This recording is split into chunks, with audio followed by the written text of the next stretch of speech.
दोस्तों नमस्कार, ये है मार्गदर्शन फॉर सिविल सर्विसेज। मैं अनुराग चौधरी।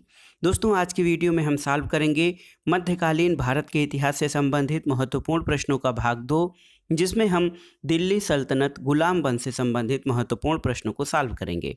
दोस्तों ये video government inter college, government degree college प्रवक्ता, केंद्रीय विद्यालय संगठन, TGT PGT, LT grade, net JRF इतिहास के साथ साथ संघ लोक सेवा आयोग और राज्य सेवा आयोग द्वारा आयोजित परीक्षाओं के सामान्य अध्ययन खंड के लिए भी बहुत ही उपयोगी तथा महत्वपूर्ण है। तो आइए सॉल्व करते हैं आज का वीडियो।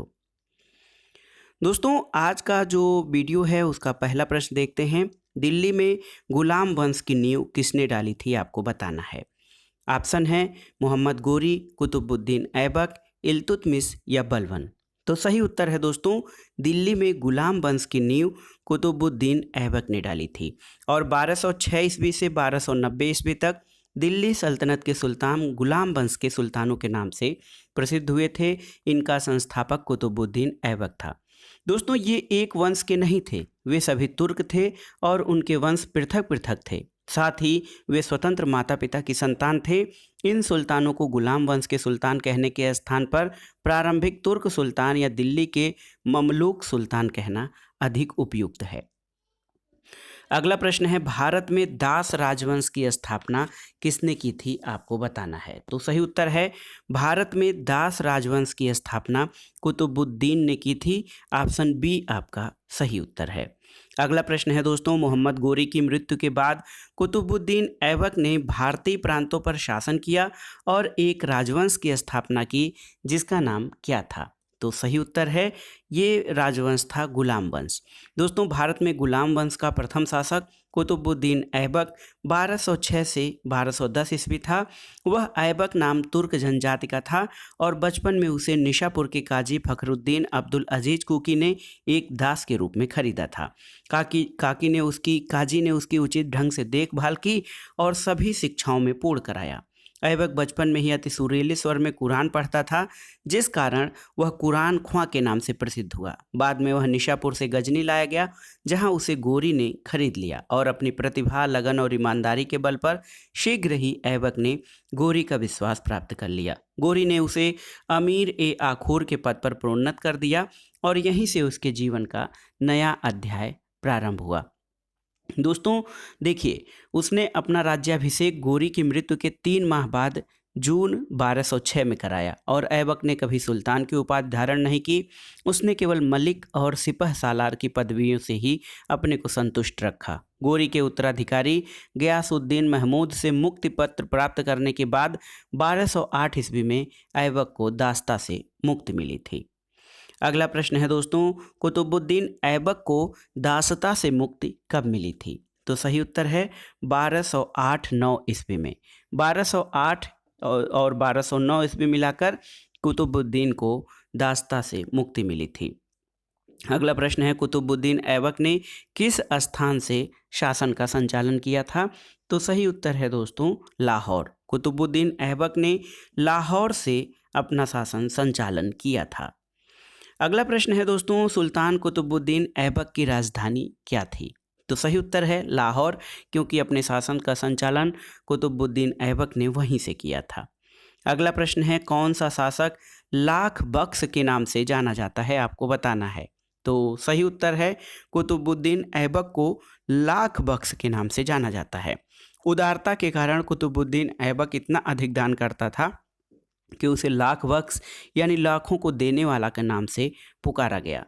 इतिहासकार फरिश्ता ने लिखा है कि यदि व्यक्ति किसी की दानशीलता की प्रशंसा करते थे तो उसे अपने युग का ऐबक पुकारते थे। अगला प्रश्न है दोस्तों, निम्नलिखित में से किसने अपनी दानशीलता के लिए लाख बख्श की पदवी धारण की थी, प्राप्त की थी। तो सही उत्तर है कुतुबुद्दीन ऐबक। अगला प्रश्न देखते हैं, अजमेर में 2.5 दिन का झोपड़ा किसने बनवाया था। तो आपको बताना है कि अजमेर में 2.5 दिन के झोपड़े का निर्माण किसने करवाया। तो ये कुतुबुद्दीन ऐबक द्वारा अजमेर में 2.5 दिन का झोपड़ा का निर्माण करवाया गया था और इसका निर्माण 2.5 दिन में होने के कारण इसे 2.5 दिन का झोपड़ा कहा जाता है। जिस स्थान पर ये इमारत स्थित है वह पहले एक संस्कृत विद्यालय था जिसका निर्माण चौहान शासक विग्रहराज चतुर्थ ने करवाया था। दोस्तों, इस इमारत पर चौहान शासक विग्रहराज चतुर्थ द्वारा रचित नाटक हरिकेल के कुछ अंश उद्धृत हैं और कुतुबुद्दीन द्वारा अन्य इमारतों में कुव्वतुल इस्लाम मस्जिद और कुतुब मीनार है। अगला प्रश्न इसी से संबंधित है। कुव्वतुल इस्लाम मस्जिद का निर्माण किसने करवाया? तो आप जानते हैं कि कुव्वतुल इस्लाम मस्जिद कुतुबुद्दीन ऐबक ने। 2.5 दिन का झोपड़ा कुतुबुद्दीन ऐबक को जो है निर्माण का श्रेय दिया जाता है। अगला प्रश्न है कि मृत्यु के उपरांत कुतुबुद्दीन ऐबक को कहाँ दफनाया गया था? तो सही उत्तर है लाहौर में। दोस्तों, 1210 ईस्वी में लाहौर में चौगान यानी पोलो खेलते समय घोड़े से गिरकर ऐबक की मृत्यु हो गई और उसे लाहौर में ही दफना दिया गया था। ऐबक ने हसन निजामी तथा फक्र ए मुदब्बिर को आश्रय प्रदान किया था और तुर्की भाषा में कुतुबुद्दीन का अर्थ चंद्रमा का स्वामी होता है। कुतुबुद्दीन ऐबक जनजाति का तुर्क था और उसने लाहौर को केंद्र बनाकर अपनी सत्ता का संचालन किया था।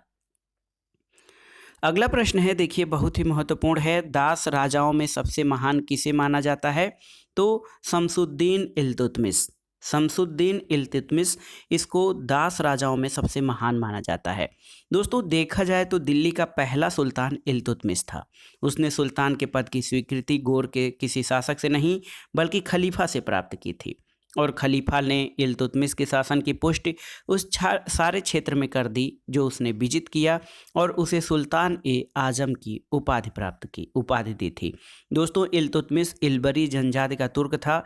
सुल्तान बनने के पहले वह बदायूं का सूबेदार था। 1205-6 में खोखर जाति के विद्रोह को दबाने के लिए किए गए अभियान में वह मोहम्मद गोरी और ऐबक के साथ था। युद्ध में उसने जिस साहस और कौशल का परिचय दिया, गोरी उससे बहुत प्रभावित हुआ और ऐबक को उसकी दास्ता से मुक्त करने का आदेश दिया। ऐबक की मृत्यु के बाद सिपहसालार अमीर अली इस्माइल ने दिल्ली के तुर्की सरदारों की सम्मति से इल्तुतमिश को दिल्ली आने का निमंत्रण दिया और इल्तुतमिश ने दिल्ली पहुंचकर अपने को सुल्तान घोषित किया था। अगला प्रश्न है दोस्तों, दिल्ली सल्तनत का पहला संप्रभु या संप्रभुता संपन्न शासक कौन था? तो आप जानते हैं ये इल्तुतमिश था। दोस्तों, इल्तुतमिश खलीफा से मान्यता प्राप्त करके जो है ये दिल्ली सल्तनत का शासक बना था। अगला प्रश्न है, खलीफा का मान्यता प्राप्त करने वाला दिल्ली का पहला सुल्तान कौन था? तो ये था इल्तुतमिश। दोस्तों, 1229 में बगदाद के खलीफा अल मुंतसिर बिल्लाह से उसने विशिष्ट अधिकार पत्र और सम्मान सूचक वस्त्र खिलअत प्रदान किया था और इल्तुतमिश को दिल्ली सल्तनत का वास्तविक संस्थापक माना जाता है। दोस्तों, इल्तुतमिश इल्बारी तुर्क था। इसने 1210 से 1236 तक शासन किया था। दिल्ली की गद्दी पर बैठने से पहले वह बदायूं का सूबेदार था और इल्तुतमिश ने सल्तनत काल के 3 प्रमुख अंगों मुद्रा, एकता प्रणाली और सेना को सुव्यवस्थित किया था। अगला प्रश्न है, देखिए बहुत ही महत्वपूर्ण है। किस वर्ष बगदाद के खलीफा का दूत इल्तुतमिश के पदाभिषेक वाले एक औपचारिक पत्र के साथ दिल्ली पहुंचा था? तो सही उत्तर है 1229 में। अगला प्रश्न है, इल्तुतमिश के विषय में कौन से कथन सही हैं? कथन 1 है, इल्तुतमिश ने अपने प्रभुत्व की मान्यता खलीफा से प्राप्त की थी, सही है। और दूसरा है, इल्तुतमिश ने बंगाल के सुल्तान गयासुद्दीन को हराकर लखनौती पर अधिकार किया था, ये भी सही है। तो सही उत्तर ऑप्शन सी 1 और 2 दोनों सही हैं। अगला प्रश्न है दोस्तों, निम्नलिखित में से किसने सर्वप्रथम सुल्तान की पदवी धारण की थी? ऑप्शन है कुतुबुद्दीन ऐबक, आराम शाह, रुकनुद्दीन फिरोज शाह या इल्तुतमिश। तो सही उत्तर है ऑप्शन डी, इल्तुतमिश ने इन विकल्पों में से सबसे पहले सुल्तान की पदवी धारण की थी। और आगे भी यही प्रश्न है कि दिल्ली सल्तनत का प्रथम वैधानिक सुल्तान कौन था? तो ये इल्तुतमिश था दोस्तों। अगला प्रश्न है, निम्नलिखित में से किसने कहा है कि भारत में मुस्लिम संप्रभुता का इतिहास वास्तव में इल्तुतमिश के शासनकाल से प्रारंभ होता है? तो ये इतिहासकार हैं राम प्रसाद त्रिपाठी। डॉक्टर आरपी त्रिपाठी का मानना है कि भारत में मुस्लिम संप्रभुता का इतिहास वास्तव में इल्तुतमिश के शासनकाल से माना जाता है और मोहम्मद गोरी ने 1206 में खोखरों के विद्रोह के समय इल्तुतमिश की असाधारण योग्यता के कारण उसे दास्ता से मुक्त किया था और इल्तुतमिश ने सुल्तान के पद को वंशानुगत बनाया था। और दोस्तों, इल्तुतमिश ने लाहौर के बजाय दिल्ली को राजधानी बनाया और सल्तनत युग के दो महत्वपूर्ण सिक्के, चांदी का टंका और तांबे का जीतल, इल्तुतमिश द्वारा प्रारंभ किया गया था। अगला प्रश्न देखिए, बहुत ही महत्वपूर्ण है। किसने दिल्ली को सल्तनत की राजधानी के रूप में स्वीकार किया या स्थापित किया? तो वो इल्तुतमिश था। अगला प्रश्न है, निम्नलिखित में से कौन रात्रि में अपना अधिकतर समय प्रार्थना और चिंतन में व्यतीत करता था? तो दोस्तों, ये इल्तुतमिश था और दिल्ली में गुलाम वंश का, सल्तनत में गुलाम वंश का प्रमुख शासक था। वो रात्रि में अपना अधिकतर समय प्रार्थना और चिंतन में बिताता था। इसका शासनकाल 1210 से 1236 ईस्वी तक रहा था। अगला प्रश्न है, कौन हजार मर्दह कहलाता था? तो सही उत्तर है कबीर खां। दोस्तों, इल्तुतमिश द्वारा रजिया को उत्तराधिकारी बनाए जाने पर इक्तादारों में रोष उत्पन्न हो गया। इसी कारण उसे गद्दी से हटाने का प्रयास किया गया। सुल्तान के इक्तादार कबीर खां को हजार मर्दह कहा जाता है। अगला प्रश्न है, इल्तुतमिश द्वारा सत्ता ग्रहण करने का आधार क्या था? तो सही उत्तर है दिल्ली के तुर्क अमीरों और सैन्याधिकारियों ने उसका चयन किया था और इल्तुतमिश द्वारा सत्ता का ग्रहण करने का आधार यही था। कुतुबुद्दीन ऐबक की अचानक मृत्यु हो जाने के कारण ऐबक अपना उत्तराधिकारी नहीं चुन सका था और ऐबक की मृत्यु के बाद आराम शाह सुल्तान बना। इसकी गद्दी पर बैठते ही अनेक अमीरों ने स्वतंत्रता की घोषणा कर दी। इसलिए बदायूं के गवर्नर इल्तुतमिश को तुर्क अमीरों और सैनिक अधिकारियों ने दिल्ली आने का निमंत्रण दिया था। अगला प्रश्न है दोस्तों, दिल्ली में या दिल्ली सल्तनत में एकता प्रणाली प्रारंभ करने का श्रेय किसे दिया जाता है? तो सही उत्तर है इल्तुतमिश को। एकता प्रणाली की शुरुआत इल्तुतमिश ने की थी। दोस्तों, एकता प्रणाली क्या थी? तो इसके अंतर्गत भूमि के विशेष खंडों के राजस्व वसूलने का अधिकार सैनिक और असैनिक पदाधिकारियों को उनके वेतन के बदले दिया जाता था और इक्तेदार को अपने क्षेत्र में कानून और व्यवस्था की देखरेख, लगान की वसूली, मुकदमों की सुनवाई, सैनिक सेवा के कार्य देखने होते थे और इक्तादारों का स्थानांतरण भी होता था। यही प्रश्न है कि दिल्ली में इक्ता शासन की व्यवस्था शुरुआत किसने की थी? तो सही उत्तर है दोस्तों इल्तुतमिश ने। इल्तुतमिश ने इक्ता व्यवस्था का प्रचलन किया था। अगला प्रश्न है, अक्ता या इक्ता कौन सी भूमि होती है? तो सही उत्तर है ऐसी भूमि जिस पर सैन्य प्रशासन का नियंत्रण होता था, वो अक्ता भूमि होती थी। अगला प्रश्न देखते हैं दोस्तों, सुल्तान इल्तुतमिश के शासनकाल में न्याय चाहने वाले व्यक्ति को क्या पहननी पड़ती थी? तो सही उत्तर है लाल पोशाक। दोस्तों, सुल्तान इल्तुतमिश के काल में न्याय चाहने वाले व्यक्ति को लाल पोशाक धारण करना पड़ता था। सुल्तान ने भी उत्तराधिकार के विषय में लाल कपड़े को धारण कर दिल्ली की आम जनता के बीच न्याय की गुहार लगाई थी। अगला प्रश्न है, निम्नलिखित में से किस व्यक्ति ने इल्तुतमिश को ऐसा संदेश भेजा था जिसमें मंगोलों के खिलाफ गठबंधन की मांग थी? तो सही उत्तर है जलालुद्दीन मंगबरनी। खारिज्म वंश का अंतिम शासक जलालुद्दीन मंगबरनी मंगोल आक्रमण के कारण दिल्ली सल्तनत में इल्तुतमिश से शरण मांगी पर इल्तुतमिश ने मना कर दिया। तत्पश्चात खोखरों के लाहौर में प्रवेश करने और पंजाब में अधिकांश भाग पर कब्जा करने में मंगबरनी ने मंगोलों के खिलाफ एक होने के लिए इल्तुतमिश और दिल्ली के तुर्की मामलुक सुल्तान के साथ गठबंधन करने का अनुरोध किया था, परंतु उसने इनकार कर दिया था। अगला प्रश्न है, मंगोलों का आक्रमण सर्वप्रथम किस सुल्तान के समय काल में हुआ था? तो सही उत्तर मंगोलों का आक्रमण सबसे पहले इल्तुतमिश के शासनकाल में हुआ था। 1221 ईस्वी में दिल्ली सल्तनत को चंगेज खां के आक्रमण का खतरा उत्पन्न हो गया था, जब वह ख्वारिज्म के अंतिम शाह जलालुद्दीन मंगबरनी का पीछा करते हुए सिंधु नदी तक पहुंच गया था। मंगबरनी ने इल्तुतमिश से शरण मांगी थी, जिसे इल्तुतमिश ने अस्वीकार कर दिया और मंगोल आक्रमण से तुर्की साम्राज्य को बचा लिया। चंगेज खां ने भारत पर आक्रमण करना उचित नहीं समझा और वापस चला गया था। अगला प्रश्न है दोस्तों, 1221 में जलालुद्दीन मंगबरनी भारत की उत्तर पश्चिमी सीमा पर आधमका और सिंधु नदी तक पहुंच गया था। वो कौन था, आपको बताना है। तो सही उत्तर है दोस्तों, देखिए ये जो ख्वारिज्म के शाह का पुत्र था जलालुद्दीन मंगबरनी। अगला प्रश्न है, अपने विख्यात नेता चंगेज खां के नेतृत्व में मंगोल प्रथम बार सिंधु नदी के किनारे कब संगठित हुए थे? तो सही उत्तर है 1221 ईस्वी में। अगला प्रश्न है, दिल्ली का कौन सुल्तान चंगेज खां जो मंगोल था उसका समकालीन माना जाता है? तो ये था इल्तुतमिश। इल्तुतमिश जो है ये सुल्तान मंगोल चंगेज खां का समकालीन था। अगला प्रश्न है, किसका पीछा करते हुए चंगेज खां सिंध नदी के तट तक पहुंच गया था? तो जलालुद्दीन मंगबरनी का पीछा करते हुए चंगेज खां सिंध नदी के तट तक पहुंच गया था दोस्तों। अगला प्रश्न देखते हैं, महत्वपूर्ण है, शाह तुर्कान क्या होता था? तो सही उत्तर है शाह तुर्कान रुकनुद्दीन फिरोज की माता थी। शाह तुर्कान रुकनुद्दीन फिरोज की माता थीं और इल्तुतमिश की मृत्यु के दूसरे दिन 1236 में रुकनुद्दीन फिरोज शाह गद्दी पर बैठा था। गद्दी पर बैठने के बाद रुकनुद्दीन ने शासन कार्य अपनी महत्वाकांक्षी माता शाह तुर्कान के हाथों में सौंप दिया था। वो एक कुचक्री महिला थी और शासन की बागडोर हाथ में आने के बाद अपना निरंकुश शासन प्रारंभ किया था। अगला प्रश्न है दोस्तों, रजिया के विरोधी अमीर गुट का नेतृत्व कौन कर रहा था? तो सही उत्तर है निजामुल मुल्क जुनैदी।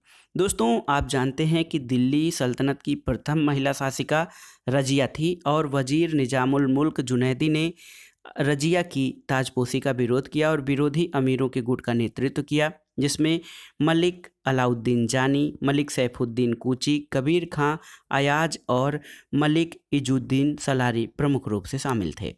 दोस्तों रुकनुद्दीन फिरोज शाह के बाद 1236 में रजिया शासिका बनी और दिल्ली सल्तनत की प्रथम और अंतिम मुस्लिम महिला शासिका थी। पहली बार दिल्ली की जनता ने उत्तराधिकार के प्रश्न पर स्वयं निर्णय लिया था और रजिया का समर्थन किया था। अगला प्रश्न है दोस्तों, मिन्हाज ने अपने ग्रंथ तबकात नासरी को किसे समर्पित किया था? तो सही उत्तर है मिन्हाज उल सिराज ने फारसी भाषा में तबकात नासरी की रचना की थी और 13वीं सदी में लिखी गई रचनाओं में तबकात नासरी सर्वाधिक महत्वपूर्ण है। ये मिन्हाज नसीरुद्दीन महमूद का दरबारी कवि था और दोस्तों देखा जाए तो नसीरुद्दीन महमूद को समर्पित किया गया था जो है तबकात नासरी। तो इसमें ऑप्शन नहीं है, देखिए ऑप्शन नहीं है क्योंकि नसीरुद्दीन महमूद को समर्पित किया गया ग्रंथ था। अगला प्रश्न है दोस्तों, तबकात नासरी किसने लिखी है? तो सही उत्तर है मिन्हाज उस सिराज। मिन्हाज उस सिराज ने तबकात नासरी की रचना की थी। दिल्ली सल्तनत की गद्दी पर बैठने वाली पहली मुस्लिम महिला शासिका कौन थी? तो सही उत्तर है रजिया बेगम। दोस्तों मध्यकालीन भारत की प्रथम महिला शासक रजिया सुल्तान थी जिसने 1236 से 1240 शासन किया था और व्यक्तिगत दृष्टि से उसने भारत में पहली बार स्त्री के संबंध में इस्लाम की परंपराओं का उल्लंघन किया और राजनीतिक दृष्टि से उसने राज्य की शक्ति को सरदारों अथवा सूबेदारों में विभाजित करने के स्थान पर सुल्तान के हाथों में केंद्रित करने पर बल दिया था।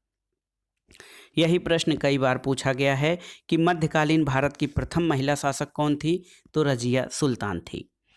अगला प्रश्न है दोस्तों, अमीर ए हाजिब के पद पर रजिया ने किसे नियुक्त किया था? तो सही उत्तर है अख्तियारुद्दीन ऐतगीन। इख्तियारुद्दीन ऐतगीन को रजिया ने अमीर हाजिम नियुक्त किया था और मलिक जमालुद्दीन याकूत को अमीर याखूर यानी असोसाला का प्रधान नियुक्त किया था और याकूत अबिसीनिया का निवासी था। अगला प्रश्न है, सुन्नी और शियाओं के बीच सबसे अधिक सांप्रदायिक विवाद किसके शासनकाल में हुआ था? तो ये रजिया का शासनकाल था। रजिया ने अपनी स्थिति मजबूत करने के लिए न केवल अपने सगे भाइयों बल्कि शक्तिशाली तुर्की सरदारों का भी मुकाबला किया और 4 वर्षों तक शासन कर सकी। उसके शासन की अवधि बहुत कम थी लेकिन उसके कई महत्वपूर्ण पहलू थे। रजिया के शासन के साथ ही सम्राट और तुर्की सरदारों जिन्हें चहलगानी यानी चालीसा कहा जाता था उनके बीच संघर्ष आरंभ हो गया था। अगला प्रश्न है दोस्तों, रजिया को उत्तराधिकारी बनाने वाली शाही विज्ञप्ति की रचना इल्तुतमिश के लिए किसने की थी? तो सही उत्तर है मिन्हाज उस सिराज। दोस्तों, रजिया को उत्तराधिकारी बनाने वाली शाही विज्ञप्ति की रचना मिन्हाज उस सिराज ने इल्तुतमिश के लिए किया था और मिन्हाज का जन्म 1193 में हुआ था। 1228 में वह सुल्तान इल्तुतमिश की सेवा में चला गया था और निरंतर सुल्तान की सेवा की। उसने रजिया के पतन का कारण उसका स्त्री होना ही बताया है। तबकात नासरी मिन्हाज की महत्वपूर्ण रचना है। अगला प्रश्न है, निम्नलिखित में से कौन एक महिला मध्यकालीन युग में शासिका नहीं रही? तो यहाँ पर देखिए, रजिया सुल्ताना, रानी रुद्रमा, ताराबाई और रोशन आरा। तो सही उत्तर है रोशन आरा। दोस्तों, रोशन आरा जो हैं ये कभी भी शासिका नहीं रही और न ही उसने शासन संचालन किया था, जबकि रजिया, रानी रुद्रमा और ताराबाई ये सभी जो हैं शासिका रही हैं। अगला प्रश्न है, निम्नलिखित में से कौन सा शासक ममलूक वंश का था? ऑप्शन है अलाउद्दीन खिलजी, इब्राहिम लोदी, बलवन और मोहम्मद गोरी। तो सही उत्तर है बलवन। देखिए, बलवन 1206 से 1290 तक दिल्ली सल्तनत के सुल्तान गुलाम वंश के सुल्तानों के नाम से विख्यात हुए और साथ ही वे स्वतंत्र माता पिता की संतान थे। इसलिए इन सुल्तानों को गुलाम वंश के सुल्तान कहने के स्थान पर प्रारंभिक तुर्क या ममलूक सुल्तान कहा जाता है। दोस्तों, ममलूक वंश के 3 सबसे महत्वपूर्ण शासक कुतुबुद्दीन ऐबक, इल्तुतमिश और बलवन जो हैं ये रहे हैं। अगला प्रश्न है, तुर्कान चहलगानी का संबंध किस तुर्की शासक से था? तुर्कान चहलगानी का संबंध दोस्तों इल्तुतमिश से था। तुर्कान चहलगानी 40 अमीरों का एक समूह था जो उसके वफादार गुलाम सरदारों की एक टुकड़ी थी और वह तत्कालीन शासन सत्ता का महत्वपूर्ण केंद्र होता था। अगला प्रश्न है, निम्नलिखित में से किस सुल्तान ने तुर्कान चहलगानी का दमन किया था? आपको बताना है। तो सही उत्तर है तुर्कान चहलगानी का दमन बलवन ने किया था। सही उत्तर है दोस्तों बलवन। बलवन का पूरा नाम गयासुद्दीन बलवन था और 1266 ईस्वी से 1287 तक सुल्तान के रूप में सल्तनत की बागडोर उसने संभाली और इल्तुतमिश के द्वारा गठित तुर्कान चहलगानी का दमन किया था। अगला प्रश्न है, 1258 में किस मंगोल नेता ने खिलाफत को नष्ट करते हुए खलीफा की हत्या कर दी थी? तो सही उत्तर है हलाकू। दोस्तों, 1258 ईस्वी में मंगोल नेता हलाकू ने खिलाफत को नष्ट कर दिया और खलीफा की हत्या कर दी। सुल्तान नसीरुद्दीन महमूद और मंगोल नेता हलाकू ने एक दूसरे के दरबार में अपने राजपूत भी भेजे थे। अगला प्रश्न है, चांदी का टंका और तांबे का जीतल किसके द्वारा प्रारंभ किया गया था? तो ये है दोस्तों इल्तुतमिश। इल्तुतमिश ने चांदी का टंका और तांबे का जीतल चलाया था। इल्तुतमिश प्रथम सुल्तान था जिसने सिक्कों में शुद्ध अरबी लिपि का प्रयोग किया। इल्तुतमिश को गुलामों का गुलाम कहा जाता था और इल्तुतमिश इल्बारी जनजाति का तुर्क था। सुल्तान बनने से पहले वह बदायूं का सूबेदार रह चुका था। अगला प्रश्न है दोस्तों, देखिए, दिल्ली सल्तनत का रजत टंका सबसे पहले किसके द्वारा जारी किया गया? तो ये इल्तुतमिश था। टंका और जीतल सिक्के किसने प्रारंभ किए? इल्तुतमिश ने। और गुलाम वंश के किस सुल्तान ने शुद्ध अरबी सिक्कों को चलाया था? तो ये था दोस्तों इल्तुतमिश। अगला प्रश्न है, बलबन का जन्म तुर्कों के किस संप्रदाय में हुआ था? आपको बताना है। ऑप्शन है इल्बरी, खिफाई, गुज्ज या करलुक। तो सही उत्तर है बलबन इल्तुतमिश की तरह इल्बरी तुर्क था और सुल्तान बलबन का पूरा नाम गयासुद्दीन बलबन था। उसने 1266 से 1287 तक सुल्तान के रूप में सल्तनत की बागडोर संभाली थी। उसका वास्तविक नाम बहाउद्दीन था और बलबन ने रक्त और लौह की नीति अपनाई थी। भारत में प्रसिद्ध फारसी त्यौहार नवरोज को बलबन ने आरंभ कराया था। अगला प्रश्न है, दिल्ली के किस सुल्तान के विषय में कहा गया है कि उसने रक्त और लौह यानी ब्लड एंड आयरन की नीति अपनाई थी? तो ये था गयासुद्दीन बलबन। रक्त और लौह की नीति गयासुद्दीन बलबन का है और बलबन के राजत्व सिद्धांत की 2 मुख्य विशेषताएं थीं। पहला ये कि सुल्तान का पद ईश्वर के द्वारा प्रदत्त होता है और दूसरा सुल्तान का निरंकुश होना आवश्यक होता है। अगला प्रश्न है दोस्तों, बलबन किस लिए प्रसिद्ध था? तो सही उत्तर है अपने रक्त और लौह नीति के लिए बलबन प्रसिद्ध था।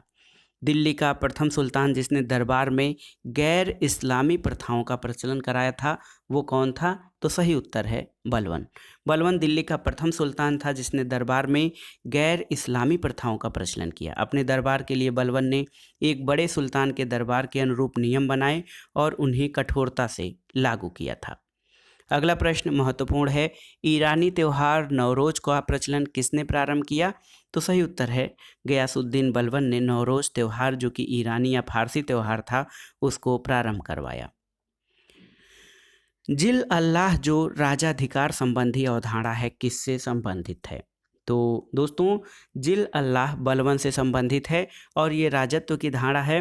दोस्तों राजत्व की प्रतिष्ठा को उच्च सम्मान दिलाने के लिए बलबन ने प्रयास किया और राजा को धरती पर ईश्वर का प्रतिनिधि यानी नियामत एक खुदाई माना। बलबन के अनुसार मान मर्यादा में वह केवल पैगंबर के बाद है और राजा जिल्ले अल्लाह या जिल्ले इलाही अर्थात ईश्वर का प्रतिबिंब है।